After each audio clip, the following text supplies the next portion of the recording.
మగవాళ్ళు చాలామంది అడుగుతున్న క్వశ్చన్ ఏంటంటే, ఇదెక్కడ గోలండి, ఆవిడకి ఒకవేళ నచ్చకపోతే నీ మీద కేసు పెట్టేస్తాను, నా దగ్గరకు వచ్చి రేప్ చేస్తున్నావు అని అంటే అప్పుడు మేమేమైపోవాలని.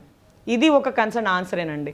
దీని గురించి చాలామంది అడ్వకేట్స్, జెంట్ అడ్వకేట్స్ కానీ లేకపోతే చాలామంది పురుష ఆధిక్య సంఘాలు కొన్ని ఉన్నాయి కదండి, వాళ్ళు భార్య బాధితుల సంఘాలు వాళ్ళు కూడా ట్రోల్ చేశారు. ఏంటంటే అసలే ఉన్న సెక్షన్లు వీళ్ళకి చాలా బలంగా ఉన్నాయండి చట్టాలు. దీనికి తోడు ఇంకా పెళ్ళైన తర్వాత ఇదిగో చూడు బలవంతంగా వాళ్ళ నాన్న ఏదో అమ్మాయి అని చెప్పి పెళ్లి చేస్తాడు.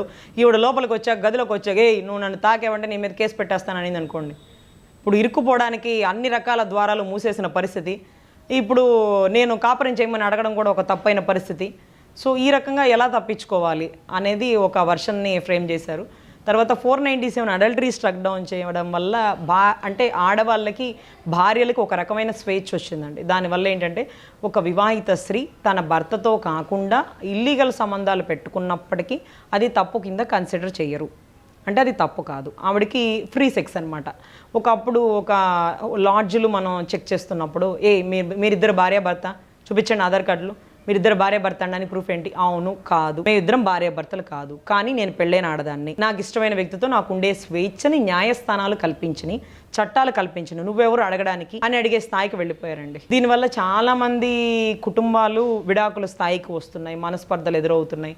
సో ఇటువంటి టైంలో పోలీసులు కూడా అంతకుముందు హోటల్స్ చెక్ చేసేవాళ్ళు, ఇప్పుడు చెక్ చేయడం మానేశారు. ఏం ఉపయోగం? ఒక లేడీ దొరికింది అనుకోండి, ఆల్రెడీ ఏదో లైసెన్స్ ఉంటుంది చూడండి, బైక్ నడిపేటప్పుడు ఎట్లా నడుపుతున్నావు నువ్వు బైక్, నా దగ్గర లైసెన్స్ ఉంది సార్ అంటారు కదా. అదే రకంగా ఒక హోటల్ రూమ్ లో ఒక లేడీని చూసినప్పుడు ఏంటమ్మా ఏం చేస్తున్నావు ఇక్కడ, సార్ నేను పెళ్ళైన ఆడదాన్ని అని మెడలో ఉన్న మంగళసూత్రాన్ని చూపిస్తూ నాకు లైసెన్స్ ఉందండి, నేను ఎవరితో అయినా తిరగచ్చు, నాకు చట్టాలు ఉన్నాయి అనే మాట్లాడే పరిస్థితికి దిగజారినటువంటి వ్యవస్థ అయిపోయిందండి. సో ఇదే ఒక దారుణమైన వ్యవస్థ అనుకుంటే ఇంకా దిగజారి ఈ మ్యారిటల్ రేప్ ఏదైతే వచ్చిందో దీనివల్ల మళ్ళీ మగవాళ్ళని ఇంకా కూడా ఇబ్బంది పెట్టే పరిస్థితులు 100% ఎదుర్కొంటారండి. ఎందుకంటే ఇది నీతికి న్యాయానికి నిలబడే ఆడవాళ్ళకి సెక్యూరిటీ అవ్వచ్చు, కానీ మగవాళ్ళ జీవితాలు నాశనం చేయాలి అనే ఆడవాళ్ళకి ఇంకొంచెం బలం పెరిగిందండి.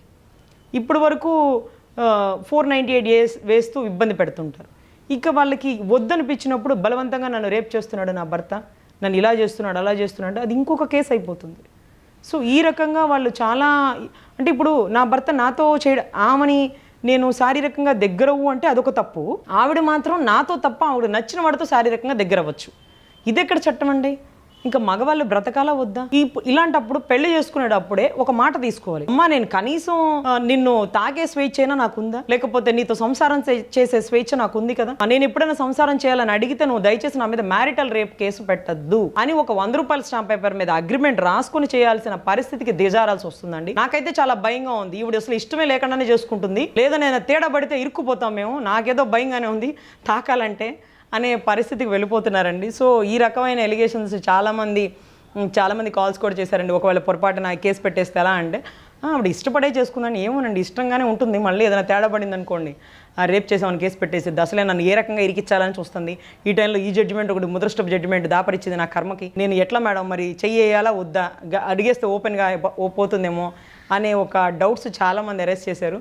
సో దీనివల్ల ఇంకా మగవాళ్ళని ఇంకా భయపెట్టే అస్త్రాలు ఆయుధాలు ఆడవాళ్ళకి కల్పించినందుకు న్యాయస్థానాలకి థ్యాంక్స్ చెప్పాలా, మగవాళ్ళ పరిస్థితి ఇంకా దిగజారుతున్న పరిస్థితిలో వీళ్ళకి రక్షణ కల్పించమని న్యాయస్థానాలను వేడుకోవాలా అర్థం కాని పరిస్థితి అండి. సో వీటి రెండింటికి ఒకటే సొల్యూషన్ అండి, మ్యూచువల్ అండర్స్టాండింగ్.